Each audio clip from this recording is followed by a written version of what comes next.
السلام عليكم ورحمة الله وبركاته. بسم الله الرحمن الرحيم. waxaa ummadda Soomaaliyeed u sheegay caawa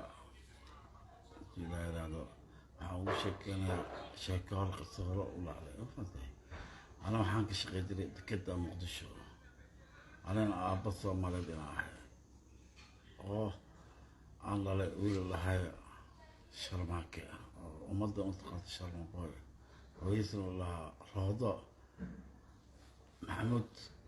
maxamed aadan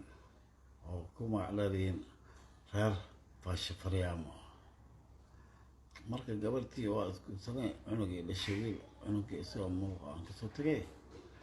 marka waa soo raacay Sacuudigaan tagay Carabta waa kasoo tagay Kenya imaaday beertada walase gabartii waa dhimatay allah meel aan xakadeeda aan lagu marka wiilkayga waa kaasaa Sharmaake waaye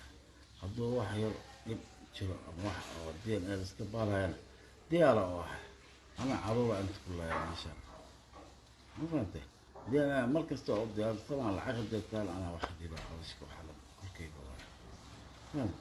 waxaan dad dadweynaha u sheegay Shariif Ahmed waxaa u sheegay inta ka salaamay qolto inta caawinay thank you all message. السلام عليكم ورحمة الله وبركاته. بسم الله الرحمن الرحيم. waxaa ummadda Soomaaliyeed u sheegay caawa intii la yiraahdo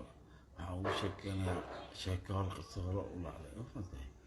ana waxaan ka shaqeyn jiray dekedda Muqdisho anana aabba Soomaaliyeed inaan ahay oo aan dhalay wiil lahay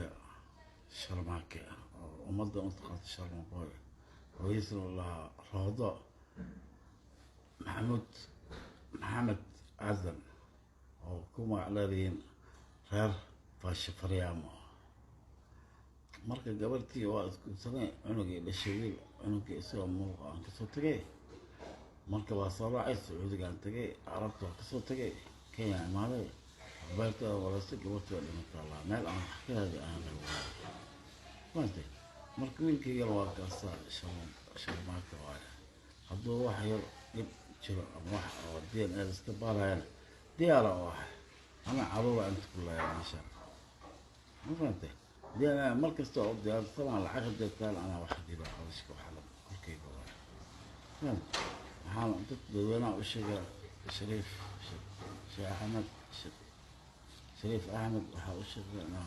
inta ka salaamay qolto inta caawinay thank you all message.